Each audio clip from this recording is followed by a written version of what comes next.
السلام علیکم viewers, welcome back to my channel. Drama serial Tere Bin کی کہانی کو اب جس طرح تیزی کے ساتھ بدل دیا گیا ہے، یہی تو فینس چاہتے تھے کہ اس کہانی کا جلد از جلد اینڈ ہو اور کوئی رخ نظر آئے اور میرب مرتسم کے پاس واپس چلی جائے۔ اور فینس کی پسند کا وہی کام ہوا کہ اب میرب مرتسم کے پاس واپس آ گئی۔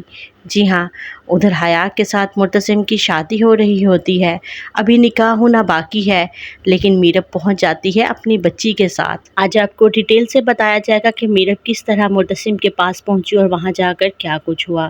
یہ سب کچھ جاننا چاہتے ہیں تو چینل کو سبسکرائب کیجیے اور ویڈیو کو پورا دیکھیے۔ خالہ میرب کو سمجھاتی ہیں کہ تمہیں اب واپس لوٹ جانا چاہیے، تمہیں اپنے شوہر کے پاس چلی جانا چاہیے، کیونکہ تم مرتسم سے بہت زیادہ محبت کرتی ہو اور یہ محبت تمہاری آنکھوں میں دکھتی ہے۔ اور دوسرا یہ کہ تمہیں میثم کو اپنے باپ سے دور نہیں رکھنا چاہیے، تمہیں اس کے پاس لے جانا چاہیے۔ اگر تم میثم کو اس کے باپ سے دور رکھو گی تو بہت بڑا گناہ ہوگا۔ میرب سمجھ جاتی ہے، کیونکہ میرب خود بھی جانا چاہتی ہے، وہ بھی تھک چکی ہے مرتسم کے بغیر رہتے رہتے، اور وہ چاہتی ہے کہ وہ اب جائے اپنے مرتسم کے پاس اور اس کے ساتھ اپنی زندگی گزارے۔ وہ بھی مان جاتی ہے اور صبا کے ساتھ پلان بناتی ہے کہ واپس چلے۔ صبا اس کو لے کر واپس گھر جاتی ہے۔ جیسے ہی وہ حویلی میں داخل ہوتی ہیں تو آگے کیا ہوتا ہے، آگے کا منظر ہی کچھ اور ہوتا ہے۔ آگے تو نکاح اور شادی کا بندھن بندھ رہا ہوتا ہے، اور کس کا؟ مرتسم کا، وہ بھی بے حیا کے ساتھ۔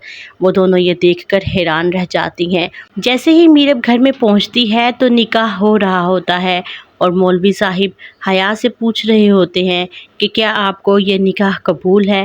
تو مرتسم کی نظر اچانک میرب کے اوپر پڑتی ہے، جو کہ ایک بچے کو کندھے کے ساتھ لگائے اس کے سامنے کھڑی ہوتی ہے۔ وہ لڑکی جس کو ڈھونڈنے میں اس نے زمانہ چھان مارا، لیکن وہ اس کو نہیں ملی، اور آج اچانک پلک اٹھاتے ہی وہ لڑکی سامنے کھڑی ہے۔ مرتسم کو تو جیسے اپنی آنکھوں پر یقین ہی نہیں ہو رہا کہ کیا وہ سچ دیکھ رہا ہے یا کوئی سپنا ہے۔ اور حیا تو دیکھ کر بس اس کی امیدوں پر، اس کی خواہشوں پر پانی پھر گیا، اور وہ تو بس پاگل ہو گئی، اور پاگلوں کی طرح میرب کو برا بھلا کہنے لگی، اور کہنے لگی کہ کس کا بچہ اٹھا لائی ہو؟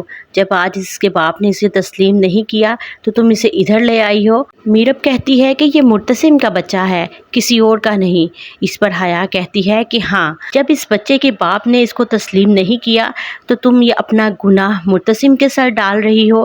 حیا چپ نہیں ہو رہی، اور وہ بے حیا بولتی ہی چلی جا رہی ہے، اور مرتسم سے کہتی ہے کہ مرتسم، یہ تمہارا بچہ نہیں، یہ تم سے جھوٹ بول رہی ہے۔ اور مرتسم، جس نے آج تک کبھی ایسا نہیں ہوا کہ میرب نے کوئی بات کہی ہو اور مرتسم نے اس کا انکار کیا ہو یا اس کو نہ مانا ہو، مرتسم مان جائے گا، کیونکہ وہ میرب کی بات کو ٹال ہی نہیں سکتا۔